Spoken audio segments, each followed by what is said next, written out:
And then I'm also going to drop the attendance CPDU form into the chat. So if you don't need CPDUs, don't worry about filling this out. If you do want CPDUs, make sure you complete the form. I'll drop it in at the end also in case anybody misses it. If you're not sure how to get to the chat, look up at the top right of your screen. You should see a little white bar, and next to the little person icon is a little chat bubble. Click that little chat bubble and the chat will drop down. So this is, as always, fairly informal. If something occurs to you or you have a question about something I'm doing or saying, just unmute yourself and I'm happy to stop and kind of answer questions. You can also drop questions in the chat. So that's something else that people do. I'll stop a few times along the way, check the chat to see if there's anything that I could answer. So basically, we're going to start off today with looking at whiteboarding options that you can use with Google Meet. Unlike Zoom, for example, Meet doesn't yet have like a built-in whiteboard feature, but there's some really cool different things that you can use. And then also after that, we'll look at breakout rooms. Somebody asked earlier, what grade would you consider for breakout rooms? I mean, probably not the littlest ones because it does take a little bit of clicking around and some coordination for students to be able to navigate how they're getting to the breakout rooms. But I'll show you and then you can kind of decide for yourself. So without further ado, the first thing I want to show you is something called Chrome Canvas. And it's just super simple. It's actually like an app that is a Chrome app that my own 7th grade daughter uses, I think, for her math class. So I will go ahead and present my screen. And okay, so usually I just type in Chrome Canvas. It's actually canvas.apps.chrome. So canvas.apps.chrome. Does everybody see that? Can you give me just a thumbs up if you can see my screen for Chrome Canvas? Yeah, thank you, Nancy. I saw her. So these are two previous Canvas kind of drawings that I did. So to start anew, so I guess you can actually start a drawing from an image. So if you have an image that you want people to draw and write on top of, you can actually have that as your background. But oftentimes when we're doing a whiteboard, we just want a plain old whiteboard. So this is what it looks like. It's really simple, but it's kind of cool. So first of all, I'm just going to show you, you can change your colors. You can change the thickness of your marker. You can change if it's a pencil. So let's say I'm going to draw on like that. Maybe I want the pen feature in a different color, like that. You can use your fingertip or also the cursor, like that. And then you've got, this one's kind of like a sponge thing. And then of course you've got the eraser. Okay. So at its most basic, these are the creative tools that you can use for whiteboarding. You can't actually type text on the whiteboard. It's really only drawing on it with your finger or the cursor. Now, where it gets kind of interesting is if you look at the top right corner of Chrome Canvas, you see this little thing called layers. So if you click on a layer, you can see right now I only have one layer, and that's what I've just done. Below it, the little paint icon, the paint bucket, lets you change the background from white if you don't want plain white. So let's say for this example, I do. So in my layer, I have a few options. I can keep the layer but hide it from view. I can delete it entirely once I have more layers. And then this is sort of interesting. So here is where I can, I'll just show you what I can do. So if I click this little crosshairs thing, it makes this into a resizable box. So let's say I want to keep this layer, but I want to put it in the top left corner. And so now I can, if I want to, add another layer. Okay. So let's say in this layer, I want to say, oops, do that. 2 plus 2 equals 4. And then I can click on my layers again, and I can hide this layer so I only see my first layer. Or I can hide my first layer, so I only see this layer. Now, believe me, you might have to click around to get the hang of it. I know I did, just like click stuff and then you figure out what it does, because I didn't really know what any of this did. So you just click it and then you can resize it, move it. So basically it's giving you like an infinite whiteboard that you can continue adding layers to and hiding layers. And you just keep clicking to add more layers. So that's what this does. Okay, that's kind of its main feature. And then when you're finished, you can save the entire thing or just a layer as an image. So let's say I did a whole whiteboard explanation of something and I wanted to send this to my kids either in Google Classroom or in an email or on Seesaw or whatever. You just save it as an image. Whoops. And then here, I don't know if you can see that, it might be a different window, but basically it just opens up as a PNG file. So not a ton of like fancy functionality, but it's definitely could have some potential if you want to do some basic whiteboarding. And so what you would do is if you wanted to use this in Meet, you would share your screen, kind of like what I'm doing now.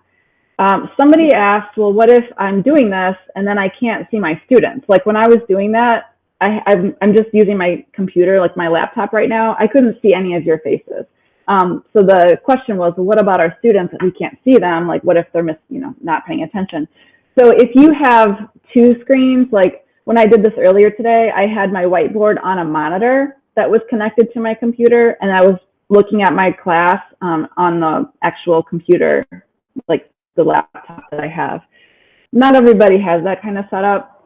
So the other thing you can do is actually resize your tabs.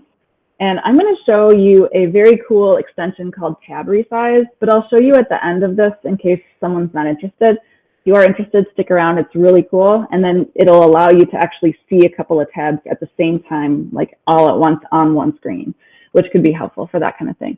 So anybody have any questions right now about Chrome Canvas? Like that's pretty much all it has.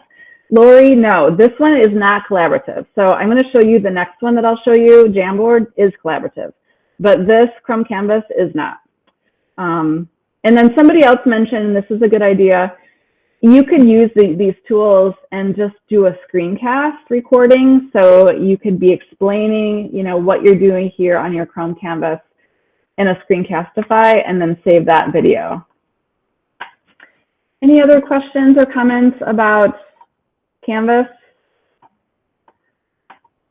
Because I can move on to our next tool. Okay, our next tool is Jamboard, Google Jamboard. So there's two ways you can get to Google Jamboard.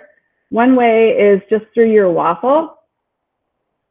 It's this J, kind of orange and yellowy J right here.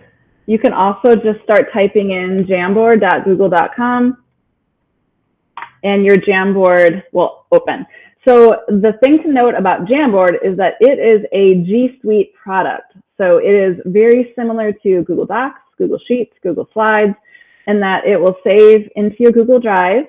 It is collaborative, and you can, share in Google Drive. So that is a difference from Chrome Canvas to Jamboard because it is like a Google file.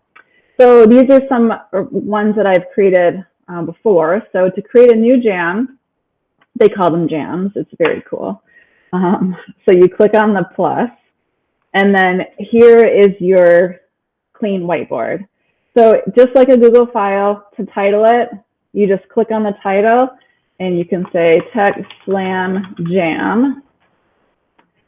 You can give it a background if you want. There's different, depending on your purposes, even black, different backgrounds you can give it. And then your creative tools are over here on the left. So you've got different colors,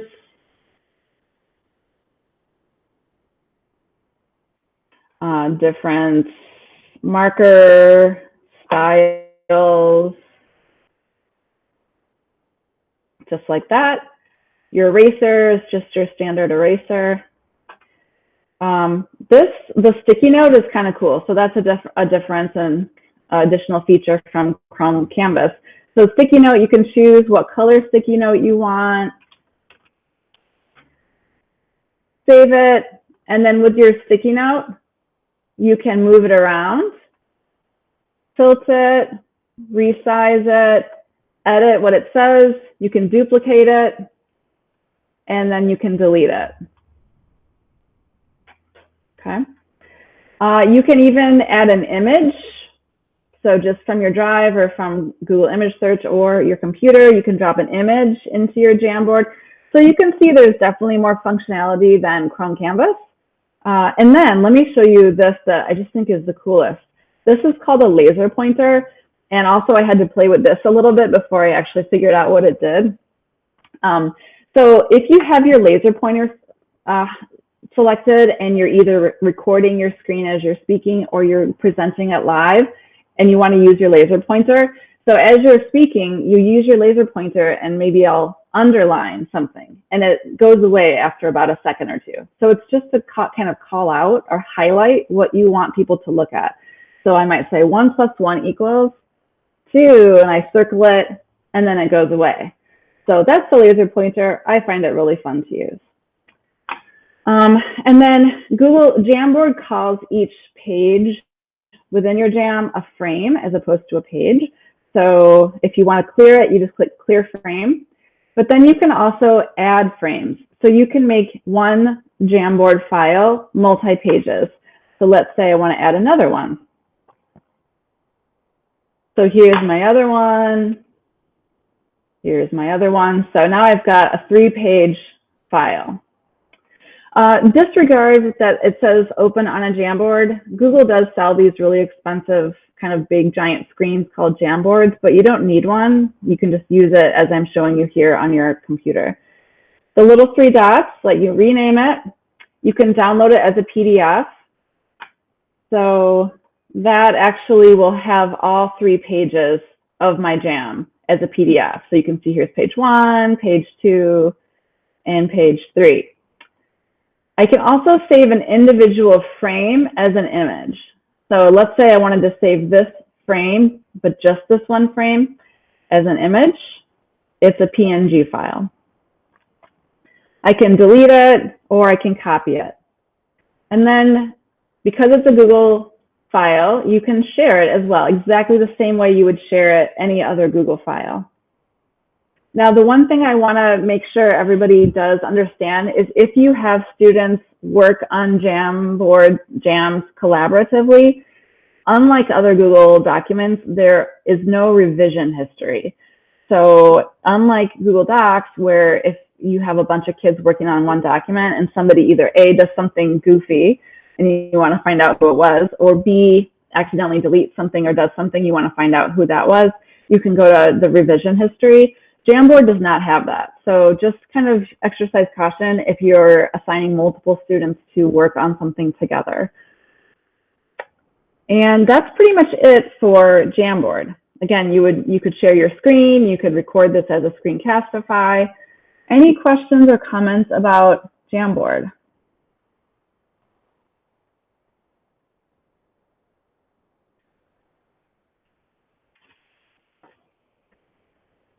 Okay, if not, I'm going to continue on. And again, I just stay here until everybody's gone from these meets. So if you want to linger and ask like a follow-up question or something, that's totally fine. I'm going to show you 2 more, but I won't demonstrate them because I don't know. It's more like if you really want to explore these on your own, you could, but I don't know that they're necessarily the best. So this one is called whiteboard.fi. It was not working this morning, but it is working now.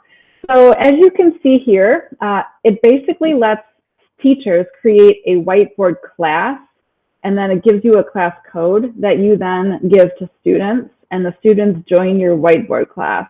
And then it lets you assign work that each student will do on their own individual whiteboard, and you can see all the student whiteboards. So it's a pretty cool idea. It also doesn't require you to create accounts or anything like that. You just give out this class code. So some of the middle school teachers are trying this out. They've reported that it's gotten really slow and kind of clunky lately, and we're wondering if that's because more and more people are trying to use it. But if this is really interesting to you, you could definitely explore it. It's fine to use with our students. I do appreciate that people ask me about that. So yes, this is okay to use.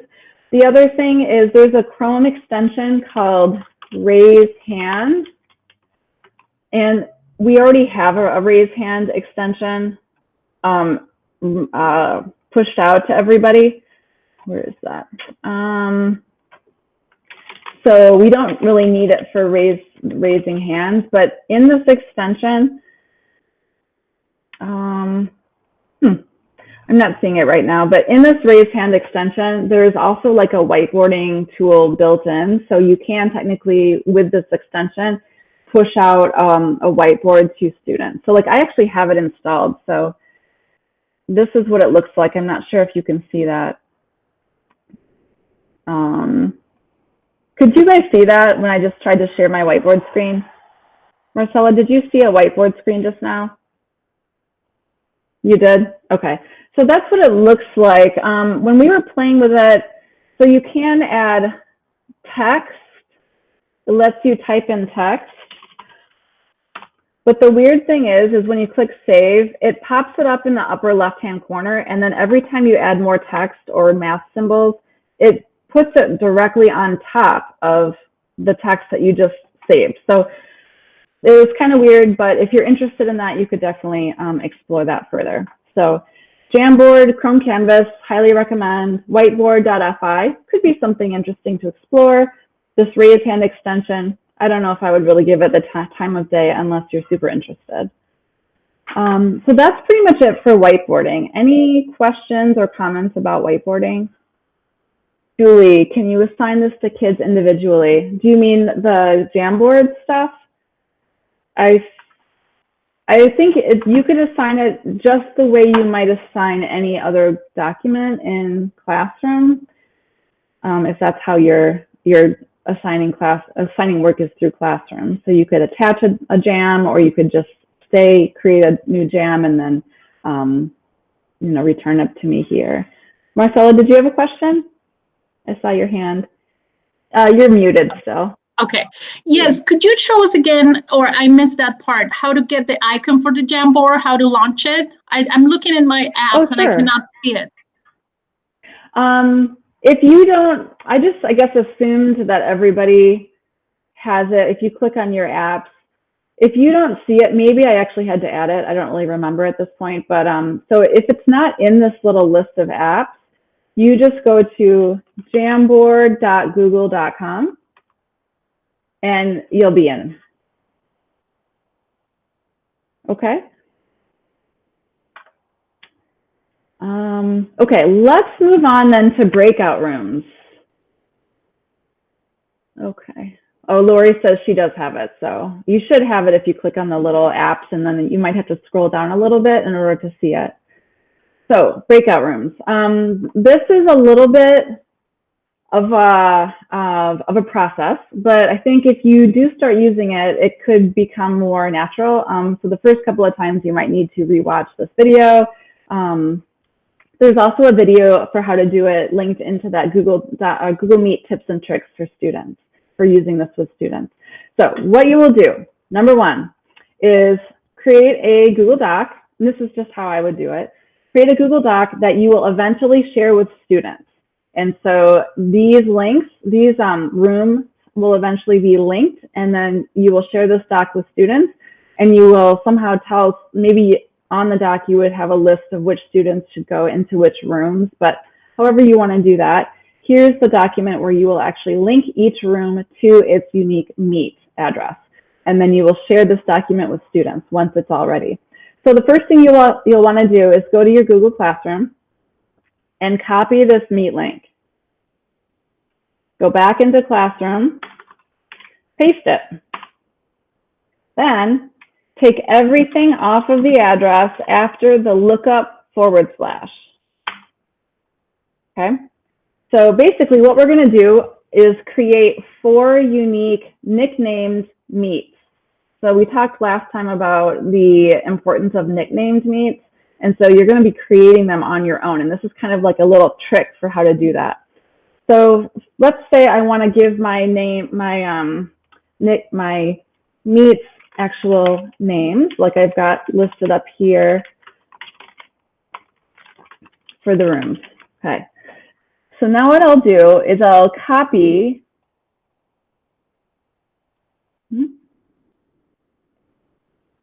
this URL and I paste it right in front of the name that I'm giving it. And I want to make sure there's no spaces in there. I think I got a space.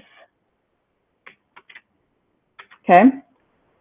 So now I've created a nicknamed meet.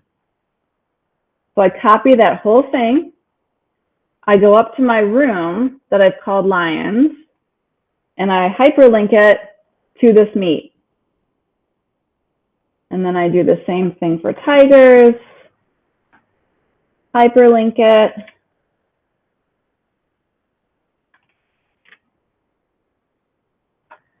Bears,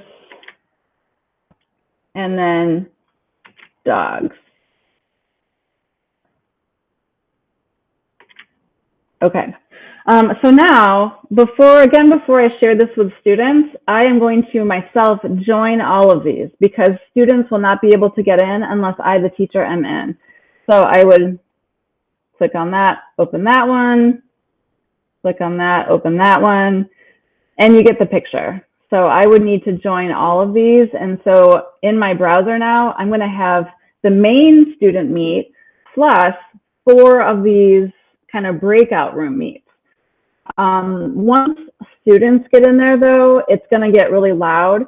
So what I would suggest is you download an extension that I have here in my browser. It's called Mute Tab Extension. There's a few different ones in the Chrome Web Store, but this is the one that I have. I like it, Mute Tab Extension. So what that does is when let's say I'm in my breakout room for Lions and I don't want to hear when they start talking, I'm going to click this little extension called Mute Tab, and now I can see this tab is muted. And then I'll do it with that one. That tab is muted. So I'm in it, but I don't have to hear it. The other thing that I highly suggest is that once you're in, you record all of your sessions. So again, that's something else to remember, but doing that will allow you to have a complete video record of what happened in these breakout rooms, as well as a text. You'll get a text file of the chat, like the text chat that's happening on the sidebar. And obviously you don't have to have 4 breakout rooms. You could have 2 or whatever you wanted. But that's how you would do it. So then when you're all ready for students to jump into these rooms, what you would do is click share. Make sure your sharing settings are set appropriately. Go into your main Hangout, and I'll do this right now. Drop the document into the Hangout or into the Meet. So then your students or you guys would actually click on the document, which you can do if you'd like, and then you will be in this document, and then maybe I would say, I would tell everybody which room to go into. So then you would just click on the room you've been assigned to, and you would join that meet. So again, you, the teacher, have to be in all the meets first, and then it's critical that you are the last person in the meets as well. So don't leave the meet until the last student is also gone. And just a reminder, you can manually remove students from meets as well if they're not leaving. So several steps. Wouldn't do this every day. Would probably at least the first time just do it kind of for fun, to practice and to help kids understand how to do it, or maybe do some kind of lighthearted discussion. Also, something to consider is that not all your students will be able to join you when you're doing this, and so you want to make sure that whatever activities you're doing, nobody's really missing out on anything critical. So that's kind of how you would do it. Are there any questions about either how to do it or considerations for doing breakouts virtually? Feel free to unmute yourself or drop a question in the chat if you have any ideas or thoughts. Oh, one other thing I wanted to mention, this is also can be great for staff meetings. And so I know they did this at Whitman. So I think I saw Max in this meet. Max, I don't mean to call you out, but if you would want to let us know how that went. I think that Whitman at the staff meeting had several different breakout rooms that staff then joined. So that's an option. Yeah, we did do breakouts, but we didn't actually use this breakout feature. We just simply created 4 separate chats and then created those links. And then on our agenda, we labeled it as such: room 1, room 2, room 3. That's true. So with adults, you don't need to go through like the classroom link. You could just use like calendar, set up 4 different calendar rooms because, right, you're not students. Yeah. But that went well? It did. It seemed to work pretty well. Yeah. Just some little tiny things like folks needed to remember to leave the main chat to then go to this new chat, so they didn't end up having 2 open at the same time. Okay. But yeah, people went where they needed to go, and it worked pretty well. Great. Thank you. Anybody else have any thoughts or ideas, questions?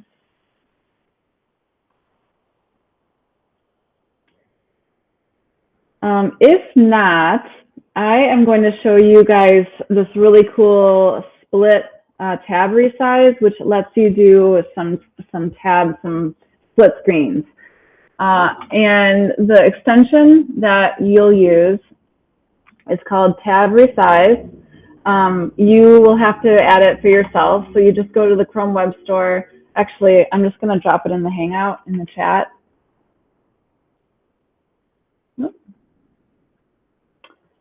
Okay, I just added the extension to the chat.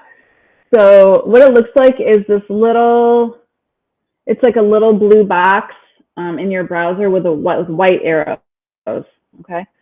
I am actually going to stop presenting for a second, and I'm going to present a different screen. Yeah, it's called Tab Resize.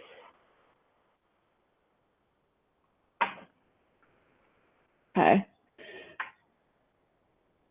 So here I am just in a random tab.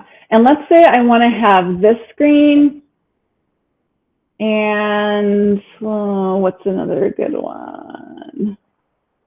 This screen, side by side. So instead of kind of manually trying to resize it, if you have this really cool extension, which is this little blue box here with the white arrows, what you'll do is be in the tab that you want to be involved in your little split screen. Click on the extension, and then you get these options. So you can have 4 different tabs all at the same time in like a quadrant, or you could have 1 tab kind of on top, 1 tab on the bottom. You could have 2 tabs side by side, or just regular. So let's say I want to do 2 tabs side by side. I click that. So it puts the tab that I'm on plus the one immediately to its right. So those are the 2 that were next to each other in my browser, and now they're split. So they're right next to each other, the exact same size. So if I then want to go back where they're combined again, you go Control-Shift-Z, and now I'm back. So if I wanted to, I'll just show you what it looks like to have 4. So these are 4 tabs that were all kind of in a line in my browser. And now I can actually interact with 4 tabs. And then I'm back. So it's actually pretty handy, pretty user-friendly. It's pushed out to all the middle school students. And I'm actually planning to push it out to all the 4th and 5th graders as well. I've gotten some feedback that teachers might think that 4th and 5th grade students might use this too. It could be handy for research, you know, if you're trying to take notes and looking at a screen, or like a variety of other reasons why it might be helpful. So this you could use for if you're trying to both see your screen of students in front of you, but also you want to see what you're trying to present to them. That's a way that you might use Tab Resize when you're doing Google Meet. Can it be used for Canvas boards? Yes, definitely. So let's say I'm doing my Jamboard. I'll just open up this one. I'll do that here. And then I'm going to do my split screen. So yeah, here's my Jamboard, and then here's my other screen right next to it. Like maybe this will be my meet with all of my students' faces on the right, my Jamboard on the left.